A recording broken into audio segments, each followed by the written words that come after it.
Donald ট্ৰাম্পে Greenland কিনিব বিচাৰিছে, কিন্তু কিয়? US President Donald Trump has repeated his desire to take control of America के निर्वाचित राष्ट्रपति डोनाल्ड ट्रंप ने कही ग्रीनलैंड को কিয় কিনিব বিচাৰিছে সেইটোৰ কাৰণ জনাৰ আগতে জানো আহক গ্ৰীণলেণ্ডৰ বিষয়ে কিছু কথা। গ্ৰীণলেণ্ড হৈছে বিশ্বৰ আটাইতকৈ ডাঙৰ দ্বীপ, যাৰ জনসংখ্যা হৈছে 57,000। গ্ৰীণলেণ্ড হৈছে ডেনমাৰ্কৰ অধীনত থকা এখন স্বায়ত্তশাসিত প্ৰদেশ, যাৰ নিজস্ব সংসদ আছে আৰু ই নিজৰ আভ্যন্তৰীণ কাম-কাজ সম্পাদন কৰে। কিন্তু বিদেশী মুদ্ৰা আৰু সেনাবাহিনীৰ পলিচি ডেনমাৰ্কৰ দ্বাৰা পৰিচালিত হয়। গ্ৰীণলেণ্ড 1721 চনৰ পৰাই ডেনিছসকলৰ পাৰ্ট হৈ আহিছে, কিন্তু বৰ্তমান সময়ত গ্ৰীণলেণ্ডৰ পৰা ডেনমাৰ্কক আঁতৰি যাবলৈ দিয়া শ্লোগানে জনপ্ৰিয়তা লাভ কৰিছে আৰু ইয়াক আখ্যা দিছে চেকলেছ অফ কলনিয়েলিজম। ডোনাল্ড ট্ৰাম্পে গ্ৰীণলেণ্ডক কিনাৰ ইচ্ছা প্ৰকাশ কৰিছে আৰু যিটো ডেনমাৰ্কে নাকচ কৰিছে। ডোনাল্ড ট্ৰাম্প ৰাষ্ট্ৰপতি হোৱাৰ পাছতে ডোনাল্ড ট্ৰাম্পে গ্ৰীণলেণ্ডক USAৰ অন্তৰ্ভুক্ত কৰিবলৈ তাৰ বিপৰীতে উঠি পৰি লাগিছে।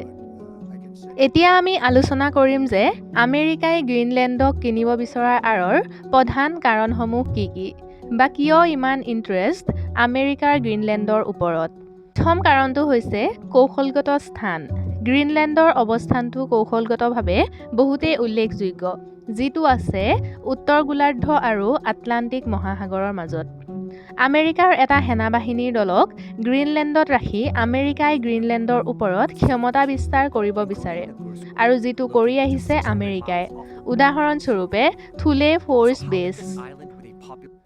তৃতীয় কাৰণটো হৈছে প্ৰাকৃতিক সম্পদ। গ্ৰীণলেণ্ডত অধিক মাত্ৰাত প্ৰাকৃতিক সম্পদ পোৱা যায়, উদাহৰণস্বৰূপে খাৰুৱা তেল, গেছ, মিনাৰেল। এইবিলাকেই গ্ৰীণলেণ্ডৰ জিঅ'পলিটিক্সৰ তাৎপৰ্য বৃদ্ধি কৰিছে। তাৰোপৰি ইলেক্ট্ৰিক বাহনত ব্যৱহাৰ হোৱা 25টা কেঁচা সামগ্ৰী গ্ৰীণলেণ্ডত পোৱা যায়।